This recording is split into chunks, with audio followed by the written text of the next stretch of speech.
Now I want to go over the start position. 8, 9 times out of 10, when a lift is off, it's because it's off right from the start.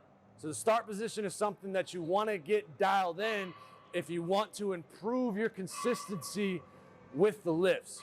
And so whether it's a snatch or a clean, the easiest way to approach the start position, in which I'm going to walk Coach TJ here through, is first step, you're going to want to get your feet and you want to cut the bar in half. So go ahead and step up to the bar. So you're going to cut it in half. So if you're looking straight down, your foot should be cut in half. And now we're going to do a snatch first. Without letting the bar roll forward, I want you to squat down and grab the bar like you're getting ready for a snatch. Yes. And then from here, all you've got to do, find your whole foot and then pick your chest up and get tension. And you'll notice, we'll get your hips up just a little bit. Perfect. So you'll notice this angle here, and then you'll notice how his forearms and his knees are relatively flush, and the bar is right underneath his shoulders. This is an ideal start position. And then when you break the floor, all you're gonna do is just press through the ground. So go ahead and come up and pause at the knee. Good. And so you'll notice this angle of his torso didn't change at all. All he did was press through the ground, and at this knee position, his shins are about vertical now. Go ahead and go down. So, and then now let's do a clean. So now it's the same exact setup.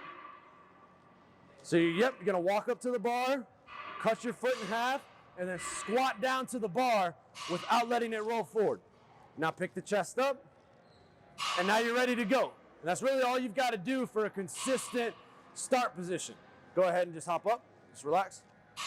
So I would recommend, if you have trouble with a consistent start position, just practice walking up to the bar and getting set up, and then walking away. And then walk in, get set up, and try to make it so that it's something that's just as automatic as the rest of the lift. So there's an automatic routine that you go through for setting up with the barbell. And the last point I want to make with this is when you're doing block work, or any time where the bar is going to be in a different position. So let's go ahead and put this. So when you're working with blocks, you want to make sure whatever position the bar is at on the blocks, relative to your body, you want to try to mimic the same position that your body would be in if it was just coming off of the floor. So a lot of times, especially with low blocks, so go ahead and get set up. We'll do a snatch. The biggest thing I see is that you want to set up like it's still on the floor, and so go ahead and we'll exaggerate. So let your knees just shove forward and pick your chest up. So your knees will end up pushing forward, and then your chest will be up.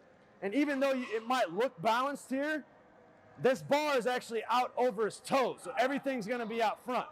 So the same principle applies. Regardless of where the bar is, you want it to be over the middle of your foot. So by doing that with the low blocks, he's going to push his knees back and still keep his chest up. Now he's in a balanced position. Okay, go ahead and show the clean. And it'll be the same concept with the clean.